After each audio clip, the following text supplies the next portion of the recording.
Have you ever been hit with that jaw-dropping wave of incredulous astonishment?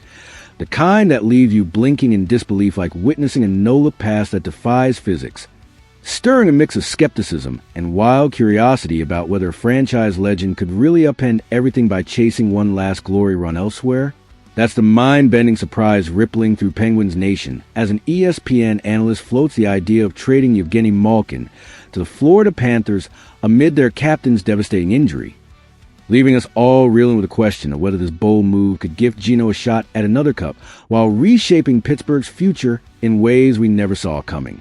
Welcome back to Penguins Insider, your unflinching lens into the twists and turns of Pittsburgh hockey.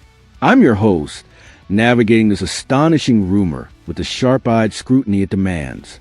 Today, October 10th, 2025, we're unpacking Greg Wyshynski's provocative take, diving into Malkin's contract crossroads, Barkov's season-ending setback, and the tantalizing fit that could see number 71 suiting up in Sunrise. This isn't idle chatter. It's a seismic what that challenges loyalties, weighs legacies, and probes the Penguins' direction in a non-contending year. Let's dissect the shock, explore the scenarios, and confront the realities, because in the NHL, one analyst's hunch can spark a franchise-altering storm. Let's start by unraveling the core of this eyebrow-raising speculation from ESPN's Greg Wyshynski, whose comments on the Halford and Brough show have set the hockey world abuzz with their audacious logic. Wyshynski posits that with Florida Panthers captain Alexander Barkov sidelined for what could be the entire season due to a torn ACL and MCL, sustained in a harrowing practice fall where he needed teammates to carry him off the ice, the Panthers are desperate for a top-line center to anchor their Stanley Cup defense. Enter Evgeni Malkin, the Penguins' 39-year-old icon, who's in the final year of his four-year, $24.4 million contract, and owns a home in Miami, just a short drive from Amerant Bank Arena. The growing narrative in the league now, with Barkov out and Malkin owning a house in Miami, is that they'll probably find a way for him to be the 1C in Florida soon, Wyshynski stated. It's a narrative fueled by practicality. Malkin's no movement clause means he'd have to approve any deal, but the allure of joining a contender like the Panthers, fresh off back-to-back Cup Finals appearances, could tempt him, especially if Pittsburgh's playoff hopes fizzle. Malkin, a three-time Cup winner, 2009, 2016, 2017, with 1,318 career points for 198 goals, 820 assists, in 1,146 games, remains a force. Last season, he tallied 27 goals and 67 points in 82 games, showcasing that signature blend of power, vision, and snarl that makes him a game changer.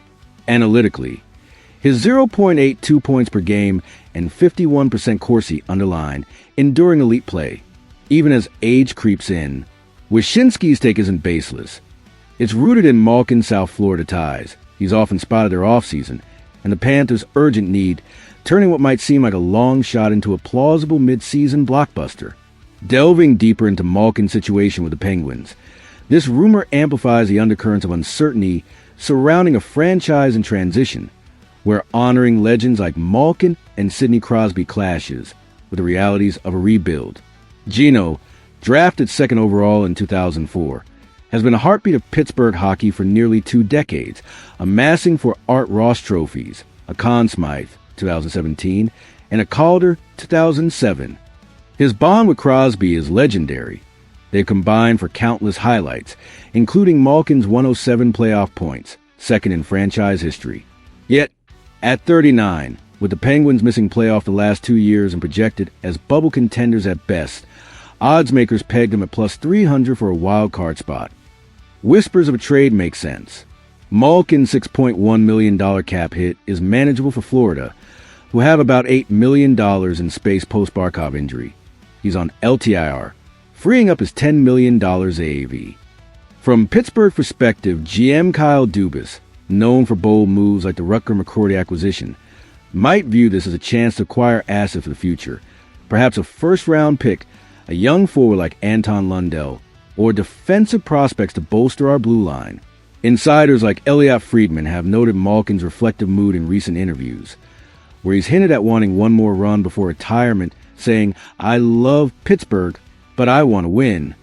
The rumor gains traction because Malkin hasn't been a frequent trade target, unlike Crosby, whose 2 years left have sparked wild speculation, but his expiring deal and no trade protection put the ball in his court. If the Penguins stumble early, they're 1-0 after the Rangers win, but face depth tests with injuries like Brian Russ, Dubas could pivot, using Malkin to accelerate a youth infusion alongside prospects like Owen Pickering and Philip Hallander. Now, let's examine the Panthers' side of this equation, where Barkov's injury has created a gaping void that Malkin could astonishingly fill, potentially transforming Florida from vulnerable champions to reloaded juggernauts. Barkov, the 29-year-old Zelka Trophy winner and two-way maestro, underwent surgery after that gut-wrenching practice incident, with reports confirming he'll miss months, likely the entire year. A devastating blow for a team aiming for a three-peat. Last season, Barkov notched 23 goals and 80 points, anchoring the top line with his 58% face-off win rate and elite defensive metrics. He led forward in takeaways with 78. Without him, Florida's center depth thins. Sam Bennett shifts up, but lacks Barkov's playmaking finesse, while Evan Rodriguez or Kevin Stenlund aren't top-line caliber. Enter Malkin as a rental. His offensive IQ could mesh seamlessly with wingers like Matthew Tkachuk and Sam Reinhart, boosting a power play that ranked 5th at 23.5% last year. Wyshynski's Miami home angle adds a personal hook. Malkin's family enjoys the area, and relocating their midseason will be seamless compared to, say, a West Coast team. For the Panthers, GM Bill Zito, aggressive in pursuits like acquiring Tkachuk in 2022, might offer a package including a 2026 first-rounder and a prospect like Maki Samoskevich, sweetening the deal for Pittsburgh. Risks abound. Malkin's age could mean regression. His even-strength production dipped to 1.8 points per 60 last year, and integrating a veteran into Paul Morris's high-pressure system mid-season isn't guaranteed. Yet, the fit is intriguing. Florida's gritty, forecheck-heavy style aligns with Malkin's physicality. He averaged 1.2 hits per game, and his cup experience could mentor young guns like Lundell. League-wide, this echoes trades like Claude Giroux to Florida in 2022, where a star veteran chased glory.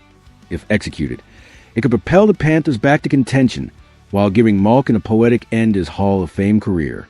Strategically, weighing the pros and cons of the Penguins reveals a double-edged sword that could either accelerate our retool or fracture the fan base's heart. On the upside, trading Malkin nets futures. Perhaps that first-rounder plus a roster player like Jonah Gadjevich for physical depth. Freeing cap space for extensions to emerging talents like McCrory. Dubas' Toronto tenure showed a willingness to move icons.